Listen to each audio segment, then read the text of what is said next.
Welcome to episode 17 of Newy Tech People. Today we have Scott McShane, Head of Digital, Life Without Barriers. Welcome. Thank you for having me. We've known each other for a while around the Newcastle tech scene, probably back in the days from Newy Tech startups 4 or 5 years ago now. You've evolved, your career's evolved and jumped forward a couple of steps since then. But maybe for the people that don't know you, give us a quick overview of who you are, where you've come from. I like to think I've evolved. I'm kind of picturing that sort of the monkey growing up kind of thing. But yeah, I grew up in Newcastle. I spent quite a lot. I went through school here. Spent the early part of my 20s away working in Sydney, which is a bit of a rite of passage for a Novocastrian, as one knows. Working for IAG, doing some tech implementation stuff there, and then I came back to, after a bit of a gap year, came back to Newcastle and did that again, went for a Sydney lap. Yeah. And then I think it was from there off to doing some process improvement work for a pretty big aluminium company, which was interesting. A lot of lean practices and those sorts of things, which found their way back into the digital space pretty quickly. Yeah. And then a little bit of a stint at PricewaterhouseCoopers, which was not my flavour. And then spent quite a lot of the last decade working with NRB Health Funds, helping build their tech arrangement there and helping change the digital, their direct-to-consumer stuff. That was pretty fun. Yeah. And recently over to Life Without Barriers. So that's it's pretty amazing joy. Yeah, it is, and it's, there's definite movement there, and you've ticked the Newcastle to Sydney back to Newcastle box. A couple of times, mate. It's so frequent these days, isn't it? So you've done the Newcastle to Sydney back to Newcastle gig. I think it's a pretty rite of passage for most Novocastrians, right? I think this day and age it tends to be more opportunity in Newcastle. Is your thoughts it's not necessary anymore for people to have to do that Sydney trip? Yeah, I think so. I think coming, Newcastle uni and then straight to Sydney is a pretty common path for someone in a tech role or with tech desires. And I think that it doesn't need to be. There's plenty of companies doing pretty amazing stuff here. I think at least as good as what's going on in Sydney. So I think there's lots of ways to develop and lots of way to grow. I think that was maybe a rite of passage because there was a bit of a vacuum, but you can see quite a lot of places and even companies that are at a scale in Newcastle now that can have big boy toys as well. So big investment that previously just probably would only have existed in Sydney. So I think that's probably one of the drivers of that path initially. Yeah. Mate, your role's probably one of those roles, right? A head of digital at a company in Newcastle. I would imagine all of probably half a dozen or less of those roles would have existed 5 years ago. Probably a few more now. Not probably a few more, definitely a few more now. And what's a head of digital at Life Without Barriers entail? So quite a lot of focus on. So we have some capabilities around external facing customer websites. So that's a pretty common digital responsibility, but really it's saying let's use digital technology let's use technology to try and enable the business to just deliver more value to the customers. And our clients are some of the most sort of vulnerable people in our community. So what we try and do is look for areas where really quickly we can add a lot of value and chase sort of the root of a problem. So not just the technology, but spending a lot of time with the business and also with clients on figuring out where is that friction and how do we remove it. And it's surprising how fast you can do that when you take a little slice at a time. Yeah, cool. On those projects, mate, are you able to talk about any of those projects in any detail? Yeah. So, one of the most exciting projects you're working on at the moment. So we've got a couple of cool ones that we've been working on. One is around attracting more foster carers. So just trying to, foster care is a massive problem in Australia. There's kids living in hotel rooms right now because we don't have places to put them with carers. So having that as a motivation, being able to not only try and attract more foster carers, but try and collect some clever data and try and do some things with that to try and make better outcomes for kids in the long term. So what we're trying to do is stitch together our entire customer acquisition process for foster carers and link that with what becomes a good outcome for a child and then use that as a way to literally change lives. So that's a pretty cool one. It'll be a many year type initiative, but we've made a pretty good start in that. We also had the NDIS has done amazing things, or created quite a lot of disruption in the marketplace, and this is something that we're trying to make sure we can still operate under the NDIS and be profitable, So we've built some apps to try and help make that a little bit easier and carve out a bunch of admin from the business, which has been a really, really cool thing. And there's been some other work that is more about just trying to make it easier for those in the front line. So disability support workers who are working with our clients, how can they have a better day and make their day a little bit easier? So there's a few of those things that will be coming out soon, and I'm really, really proud of the guys that have been working on them. Yeah, nice. And it sounds like obviously there's a motivator there for you, right? You're helping some of the most vulnerable people in our society, and also the people that are working with those people. Those roles cannot be easy, and making their life a little bit easier.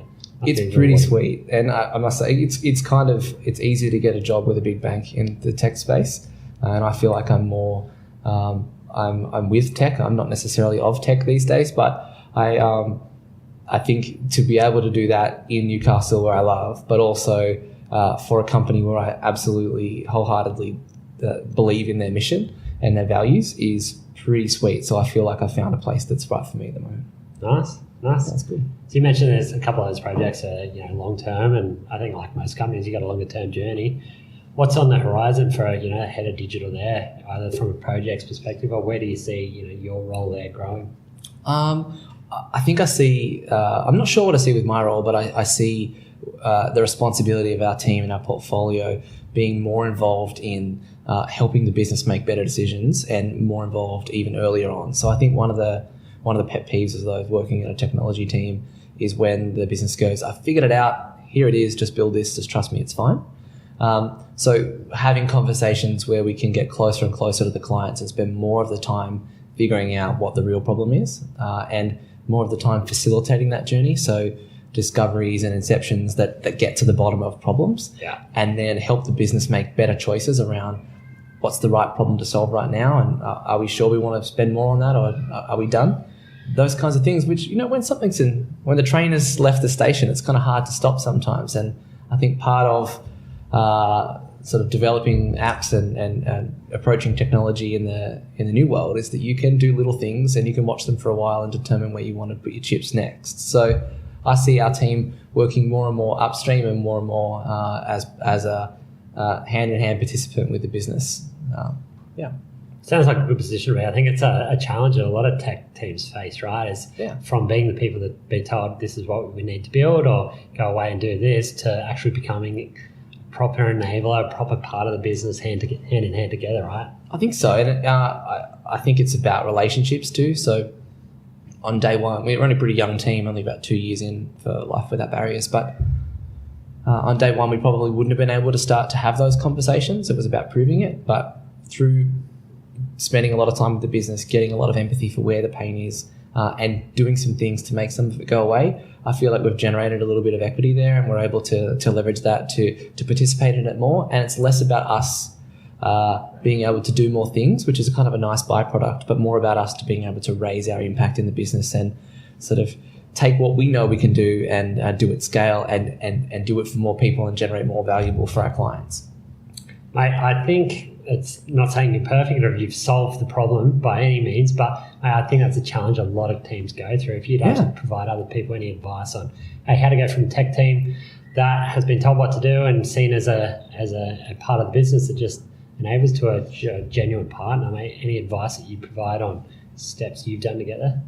A bit of humility goes a long way. So spending a lot of time and assuming you don't know anything, but also by the same token, assuming that I think most organisations have isms. So we have LWB isms that are things we know for sure, but when we go and check, maybe it isn't quite what we know. So both listening, but also asking and being a little bit. I think sometimes you can be a little bit cheeky and go a little bit further just to find the root of a problem, but also following things up and actually. It's fine to say, give me a little bit of space, and I promise we'll do something for you. We'll really, really fight for you. But on the other side of it, actually being able to deliver on something nice and early and get a bit of confidence has helped a lot. So small things, deliver early, and then keep iterating. It's a pretty good approach so far. Yeah, that's right. It's that over delivery, right? If you over deliver on something, build up a bit of equity. And you have to under promise so you can over deliver those. Oh yeah. Nice, mate. Well, so you're a type of company, right? Not for profit. Yeah. How you sound like not-for-profit company, but you're tackling things in a very commercial aspect, right? You're delivering for a customer and a client. You've got budgets. You talk about business and making money and things like that. What's the biggest misconception with a not-for-profit versus a commercial? Well, I mean, it's a not-for-profit. It's not a for loss. And I think that's so people feel like you should be giving away everything. And I think the goal of a not-for-profit is to try and have some retained earnings so you can build more efficiency into the business and then generate better outcomes for whoever it is you're serving.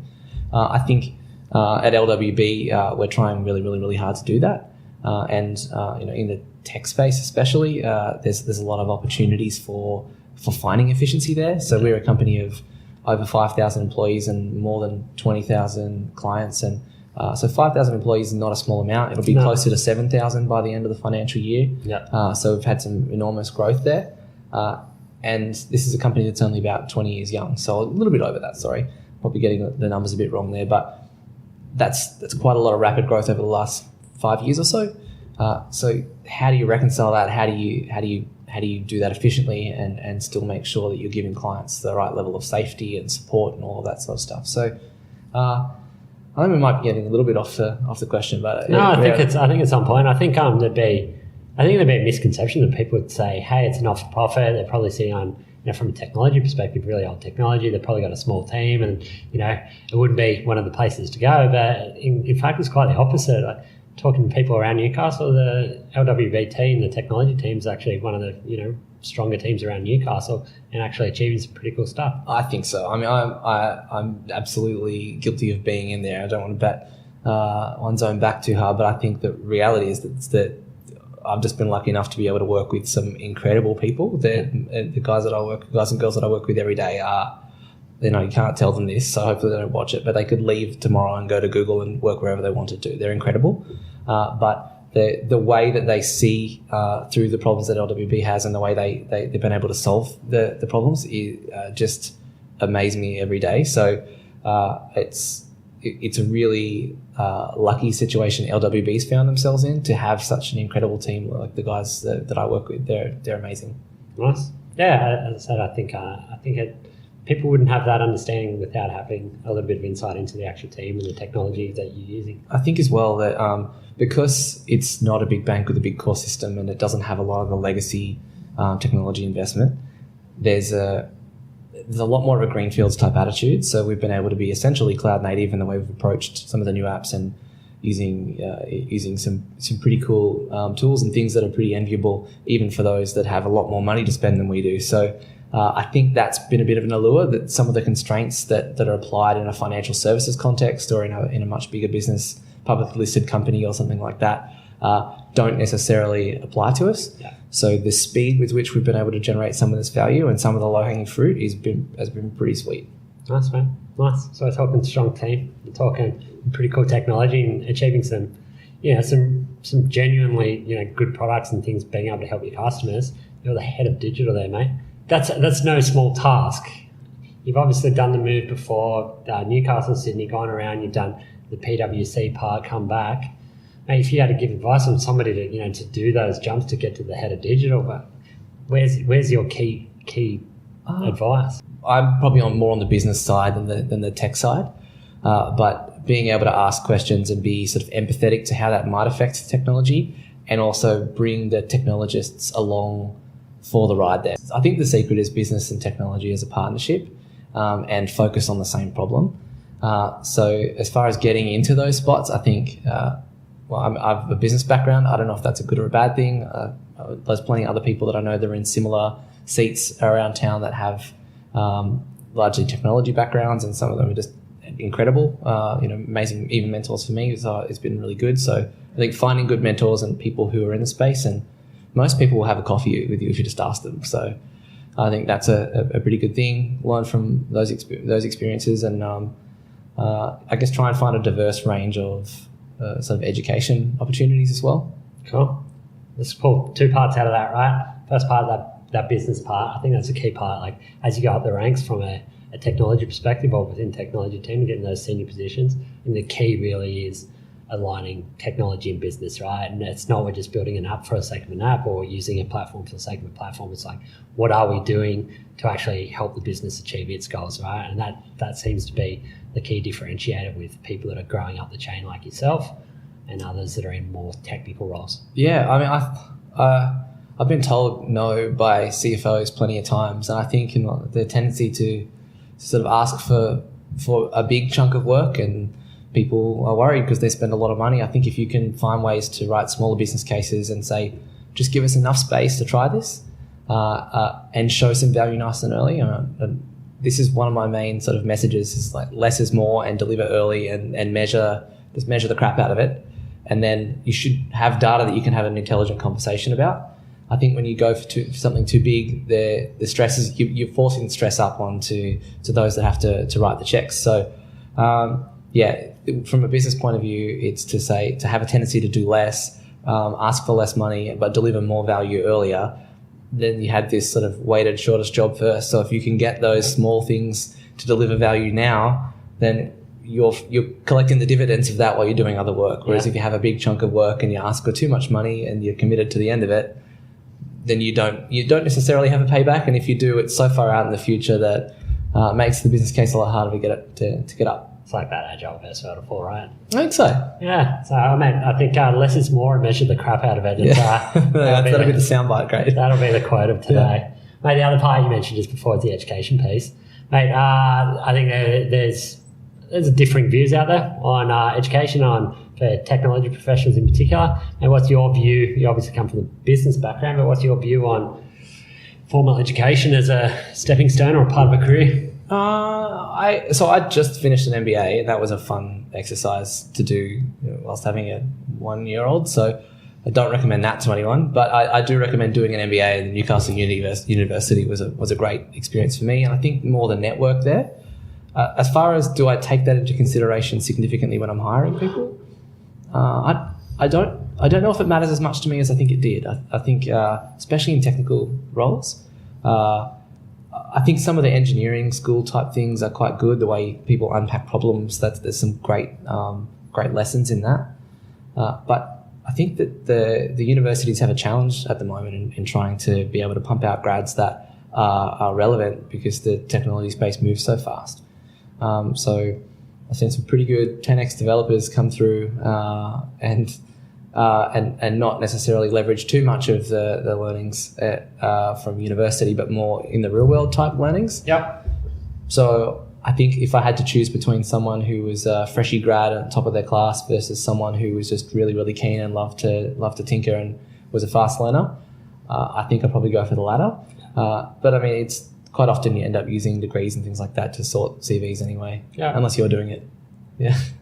That is part of the role. I completely agree. I think there's definitely a place for it, and there's some really solid principles that university degrees can teach if other people don't have. But I think the key part that you mentioned there was the fast learner, the person that's got a bit of a desire around it. I think when you're looking to hire people, if you can hire someone who's actually passionate about what they do, they're building something in their own time, they're tinkering.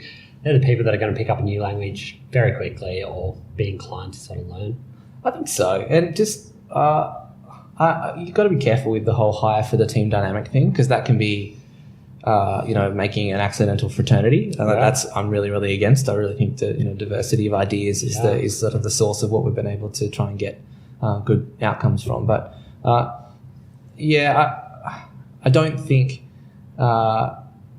formal education in the technical space, I guess it kind of depends on how close you are to the coalface, really. But the biggest challenge is just how fast things are moving, and the challenge is more for the universities on how do they maintain relevance in that world. I've had a chat with Anthony from the uni as well, and he's on top of that definitely more than you and I. They're looking at breaking university courses down into smaller parts and looking how you can integrate other external providers into that to put something most relevant as the times change. So On that point, you also mentioned outside of formal education, other parts of learning. Is there any things you've used? You've done an MBA, but other external providers or any training you've done outside of formal education that you've found valuable? I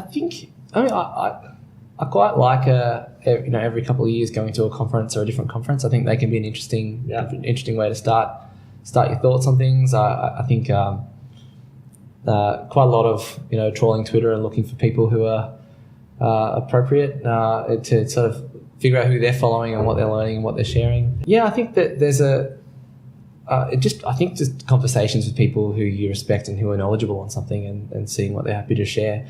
That's been one of the easiest ways that I've found to sort of develop my learning. Yeah, I don't think you find too many people are a totally closed book these days. More and more people are willing to share, their insights. At some point, you got to do the work. There's not that much sort of IP that's secret these days. It's still just how you do your work.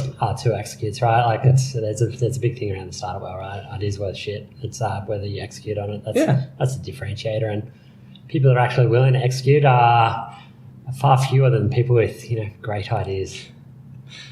Great in inverted commas. Mate, I completely agree. I think that's the way of the future. I think good quality information is nearly free these days. It's so readily available anywhere, and that's without even having a conversation. It's been there, done that. It's figuring out what's the right information for you, and can you apply it? And if not, can you figure out who can? Yeah. It's like what kind of expert do you hire these days? There's a lot of what's in there, and it's sometimes a bit of a trial and error as well.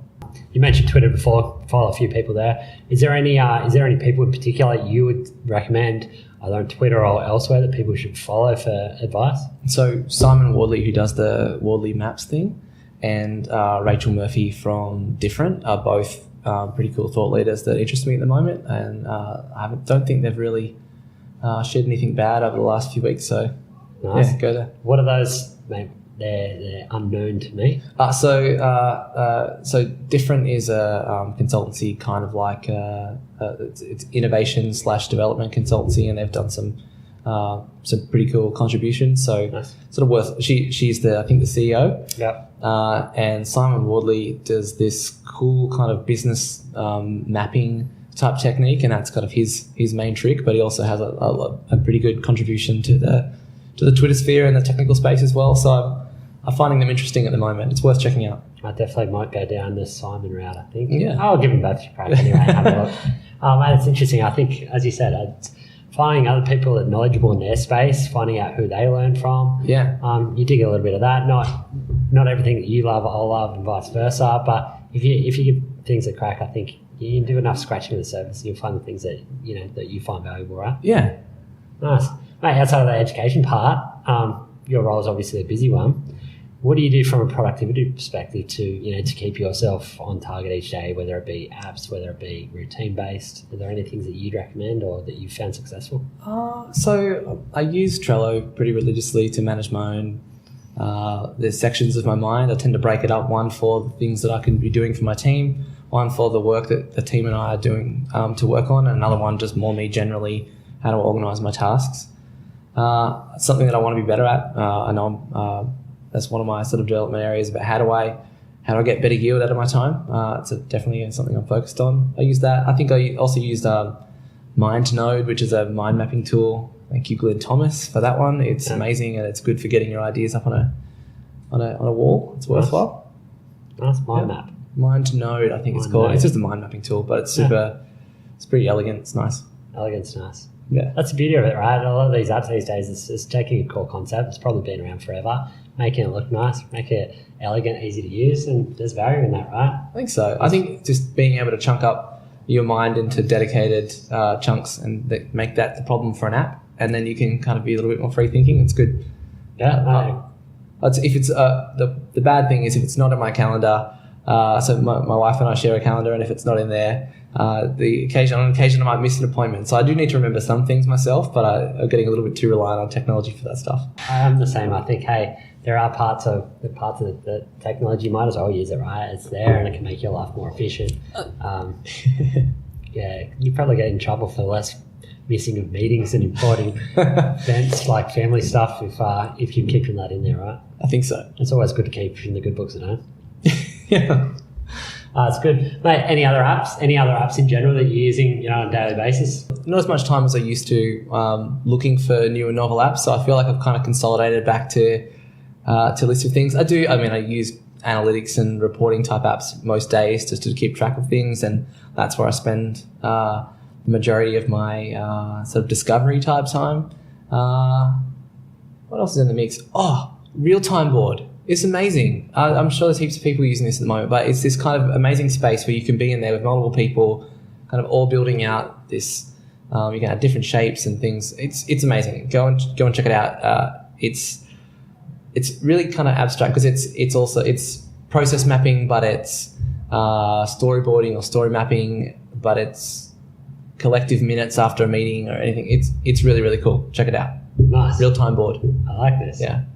I'm going to say real-time board. That's a key take right here. I'm going to check it out for sure. Yeah, do it. I'm a big fan. Hey, I'm probably similar to yourself from perspective of, I think you check out you go through a phase where you check out a lot of different apps. You look for what's new, and then you just consolidate, right? It's just your phone can get overloaded or your process get overloaded, but it's so much on, it's just like, okay, let's rip this all back, and you get back to a core couple of things that work for you. Yeah. And that's where, hey, if you add one new thing here or there, it can work, but it's like consolidation, right? I think so. I mean, I'm still a nerd for that sort of stuff. I love seeing what's new. Yeah. But I feel like it's been a while since I've had the experience you had when you first saw Shazam being used. Yeah.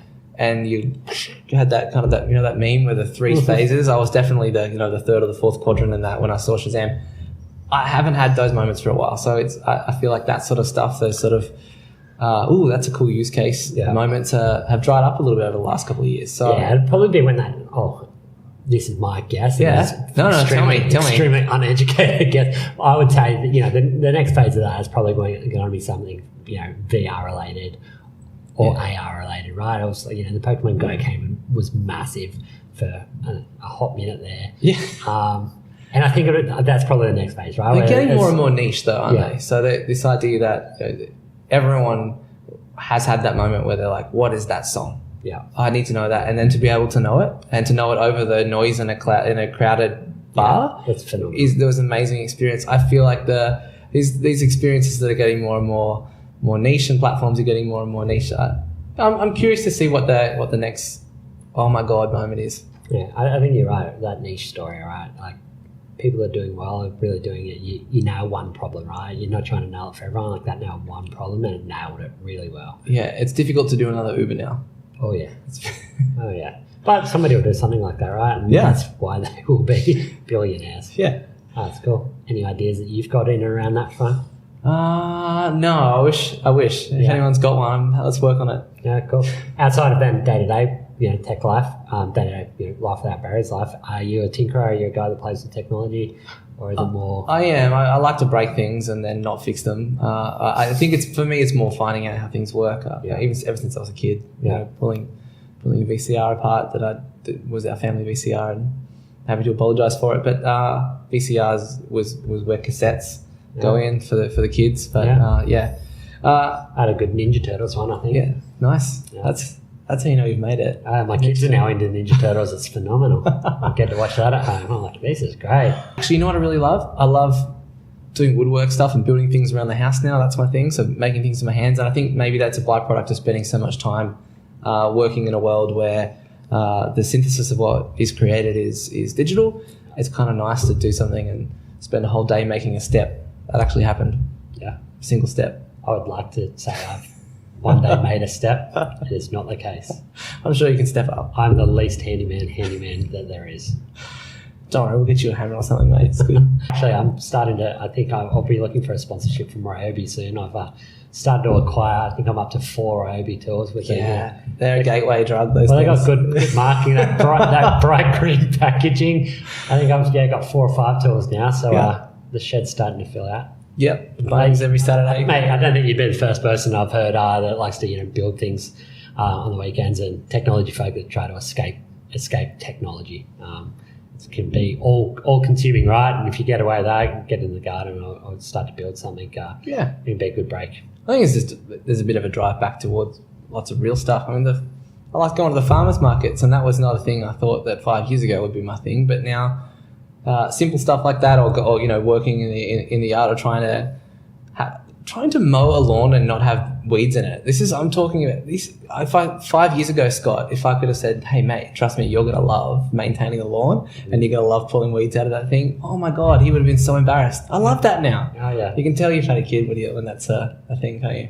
Oh yeah, sometimes. Yeah, I don't disagree. There's a lot of things in that category for myself. Mate, you just mentioned something there, like that guy back to the motivations back to nature and that type of thing. You and I have spoken before about motivations, how you work life without barriers, and there's a good story there and feel good about that.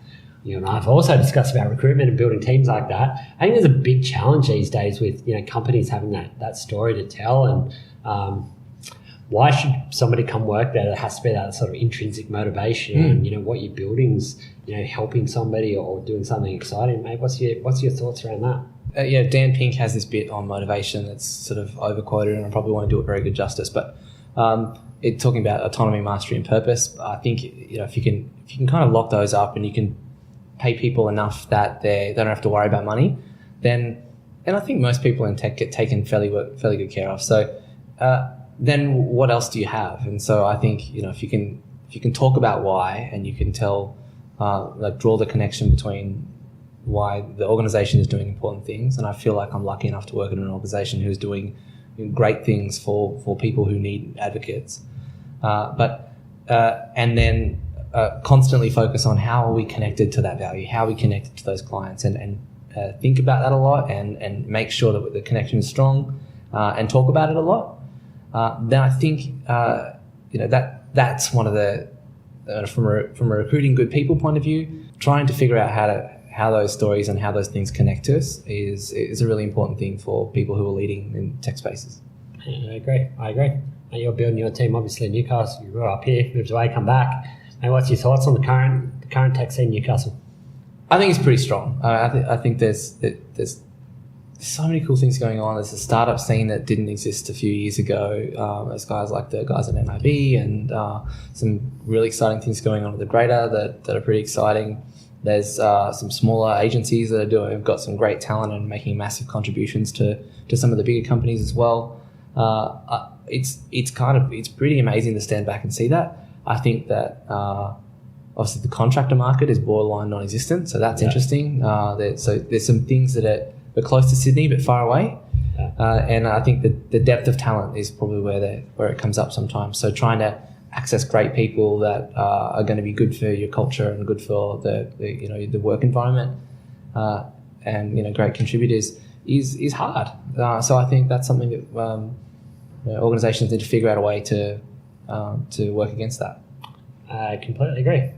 I think there's some really strong talent. I think the lack of depth is the problem at the moment, and it's a bit of a challenge ongoing, and a challenge as that pool becomes more and more shallow because there are more and more companies, both new companies coming to the area, but also companies that are expanding their teams and building their teams. As you said, your team was only created 2 years ago, and you've got a pretty significantly sized team now, right? Those people were diversified elsewhere in the past, and we've got more and more companies fighting for that same talent pool, and we're not bringing in enough people quick enough.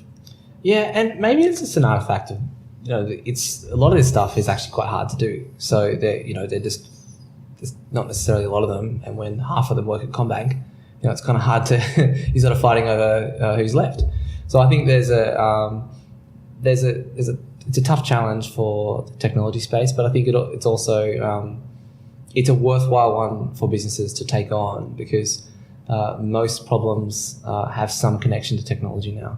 In businesses, from small to big. So figuring out, what's the right investment for us, and how do you make sure we're getting the right returns, is one of the main areas of focus. Oh, definitely. As you said, mate, well, I think that's one of the challenges. Not only new businesses come to the area, but traditional businesses who've never had technology teams starting to build out pretty significant sized technology teams, because it's a genuine part of the business to enable them to go forward. Even smaller businesses are saying, well, we're going to take a high-tech kind of route, but we're going to stitch together things ourselves. We're going to use like if this then that, or other tools like that enable them to build away efficiency. So there's some amazing, I think it's growth-wise, do some incredible stuff by stitching together a bunch of their own their own tools, and they kill admin all day long. That's their whole thing. So I love Growth Wealth. Yeah, they're amazing. Yeah, I'll plug them. yeah. Sure. Not only as an accounting firm, but as a actual business consultancy firm. I think the team there are phenomenal. Yeah. You just discussed that probably one of the biggest challenges for Newcastle is that lack of depth in the talent pool. And where do you see Newcastle going over the next, let's call it, 5 years? I'm so excited about it. I think we caught up at DevOps Days, and I think that those kinds of moments and the guys that contributed into that, bunch of which have been in the earlier less than 17 episodes, have been amazing in helping develop that. There's some, I think some of the investments from the university will help that. I think it would be lovely to see a big technology company come and have a presence in Newcastle. I think that can help. I think some of the stuff that the guys at I2N are doing around helping facilitate innovation is a really good driver of that sort of stuff. So I'm super optimistic about it. Yeah. I think as people get priced out of Sydney, that helps us too. So there's a sort of a natural kind of move towards a bit of a sea change, which is quite nice. But yeah, I think Newcastle and the technology space in Newcastle is bright, and I'm excited to be part of it, and to be working with such great people that sort of inspire you. Yeah, nice, man. Yeah, I think the community, you know a lot of those people around the community, and it's good that you are a good networker and have those relevant conversations with people around town and see what other people are working on. People want to get in contact with you. If they like what you hear, or they're like, hey, how do I get to a head of digital type role? Yeah. Mate, how people get in contact? Twitter and LinkedIn are both fine. More than happy to have a coffee with someone who's interested. Cool. Thanks, mate. Thanks for coming on. Pleasure. Thanks for having me.